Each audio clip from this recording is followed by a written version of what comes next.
நான் வந்து வீட்டில் அரைச்ச பெப்பர் ஒரு 1.5 ஸ்பூன் சேர்ப்பேன்.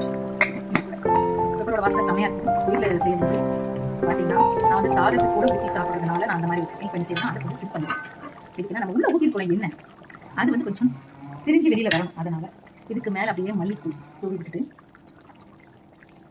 அந்த எண்ணெய் வந்து ஆயில் பிரிஞ்சு வரட்டுங்கிறதுக்காக ஒரு 5 நிமிஷம் இந்த மாதிரி மூடி போட்டு வேக வைப்போம். அந்த 5 நிமிஷத்தில் ஆயில் பிரிஞ்சு வந்துடும். அப்புறம் பார்க்கலாம். பார்த்தீங்கன்னா நம்ம வச்சிருந்த ஆயில் இது எல்லாமே அப்படியே பிரிஞ்சு மேலே வந்து நின்றுச்சு. நான் ஒரு கலக்கி விட்டுட்டேன். அப்புறம் தான் பார்த்தா வீடியோ எடுக்கிறீங்கன்னு சொல்லிட்டு பாருங்க. சூப்பராக இதோட ஒரு பீஸ் வச்சு அப்படியே கிரேவியோட சேர்த்து சாப்பிடும்போது செம்மையாக இருக்கும். சப்பாத்தி நான் சம்திங் நீங்கள் வச்சு சாப்பிட்டாலும் செம்மையாக இருக்கும். ஸோ வாங்க சோப் பண்ண ஆரம்பிச்சு. இப்போ பார்த்தீங்கன்னா நம்மளோட பெப்பர் சிக்கன் வச்சு மட்டும் சாப்பிட போகிறோம்.